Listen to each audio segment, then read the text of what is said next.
akan membentangkan tajuk perpaduan masyarakat Malaysia. Nama saya Kashmini Ana Perempuan dari Saireng. Nombor kad menteri ialah 10 DNS 23F2005. Seperti yang kita tahu, Malaysia ialah negara yang mempunyai pelbagai kaum, agama dan budaya.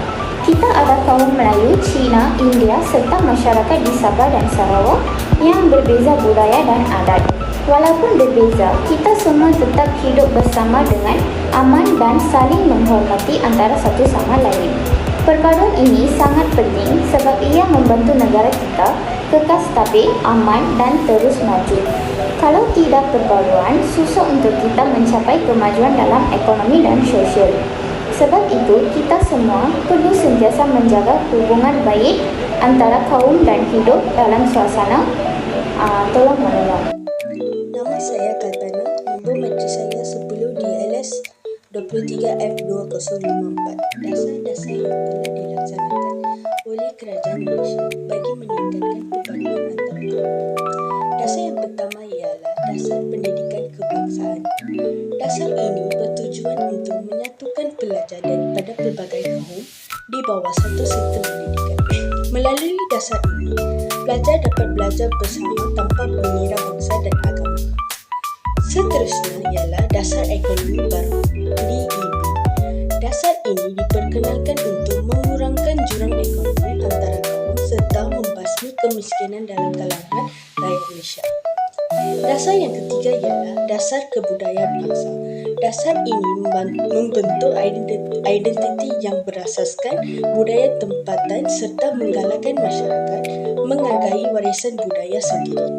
Kemudian, terdapat rukun negara. Rukun negara berperanan sebagai panduan nilai moral dan prinsip hidup bersama bagi seluruh rakyat Malaysia supaya hidup dalam keadaan aman dan harmoni. Akhir sekali ialah dasar integrasi. Dasar ini bertujuan untuk mengukuhkan hubungan antara negeri dan juga antara kaum di Malaysia supaya semangat perpaduan sentiasa terpelihara. Kesimpulannya, semua dasar ini menunjukkan usaha berterusan kerajaan dalam memastikan rakyat Malaysia hidup bersatu, padu walaupun berbilang kaum dan budaya. Nama saya Smita Sri dan nombor kad matrik saya ialah 10 DNS 23F2037. Dasar yang boleh diketengahkan bagi meningkatkan perpaduan rakyat Malaysia. Dasar baharu. Dasar integrasi digital nasional DIDN menggalakkan interaksi antara kaum secara digital melalui platform sosial rasmi kerajaan. Memperkenalkan program e-budaya Malaysia untuk mempromosikan adat dan tradisi pelbagai kaum. Nama saya Yowita Segran dan hari ini saya akan membincang tentang tajuk rancangan pembangunan negara sebelum dan selepas merdeka. Sebelum merdeka, pertama sekali sebelum negara kita mencapai kemerdekaan, terdapat dua rancangan, iaitu rancangan Melayu pertama dan rancangan Melayu kedua.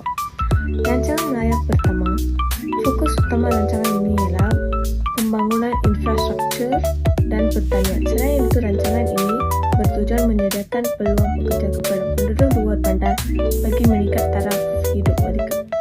Rancangan Melayu kedua. Rancangan ini memberi tumpuan kepada meningkat taraf hidup rakyat dan kemudahan asas untuk menggalakkan pertumbuhan ekonomi dalam pelbagai sektor supaya negara kita dapat berkembang dengan lebih seimbang. Selepas kemerdekaan, kerajaan memperkenalkan beberapa rancangan, iaitu rancangan Malaysia pertama, rancangan Malaysia kedua. Rancangan Malaysia pertama ini memberi fokus kepada menyusun semula masyarakat dan memperkukuh perpaduan nasional. Selain itu, turut menekan pembangunan luar bandar agar semua rakyat dapat menikmati kemajuan bersama. Rancangan Malaysia kedua. Rancangan ini dasar ekonomi baru telah dilaksanakan. Matlamat utama ialah untuk membasmi kemiskinan tanpa mengira kaum serta memperkukuh integrasi. Kashmini Ana Perempuan Tanggeraju, nama matrik 2046. Baik, seterusnya saya akan membentangkan tentang kesan dari sudut ekonomi, politik dan sosial hasil pelaksanaan rancangan pembangunan negara sebelum merdeka dan selepas merdeka. Perbandingan ini penting kerana ia menunjukkan bagaimana kemajuan negara kita berubah selepas mencapai kemerdekaan. Di politik pula, pentadbiran negara dikuasai oleh penjajah British. Rakyat tempatan tidak mempunyai hak untuk mentadbir dan membuat keputusan keputusan penting dalam kerajaan. Ini menyebabkan rakyat tidak mempunyai peluang untuk membangunkan negara sendiri. Kerana di sosial, kemudahan asas seperti pendidikan, kesihatan tidak seimbang antara kawasan bandar dan luar bandar. Selain itu, wujud jurang besar antara kaum, contohnya kaum Melayu banyak tinggal di luar bandar, manakala kaum Cina dan India tertumpu di bandar. Statement negara itu selepas mencapai kemerdekaan, banyak perubahan positif berlaku. Dari segi ekonomi, pertumbuhan semakin pesat melalui pelaksanaan rancangan Malaysia dan dasar ekonomi baru iaitu DEB. Kerajaan mula memberi peluang kepada semua kaum untuk terlibat dalam pembangunan ekonomi negara dan mengurangkan jurang kemiskinan. Dari segi politik pula, kestabilan politik dapat mencapai melalui kerjasama antara kaum dan menyertai semua rakyat dalam sistem pentadbiran negara. Kepimpinan yang adil dalam sistem demokrasi juga membantu memastikan keamanan dan perpaduan negara terus terpelihara. Bagi aspek sosial, taraf hidup rakyat makin meningkat. Kemudahan pendidikan, kesihatan, infrastruktur semakin baik di bandar dan juga luar bandar. Selain itu, perpaduan antara kaum menjadi semakin cukup memenuhi program sosial dan pendidikan yang dilaksanakan oleh kerajaan. Sebagai kesimpulannya, selepas merdeka Malaysia telah berkembang dengan pesat dari semua aspek ekonomi, politik dan sosial.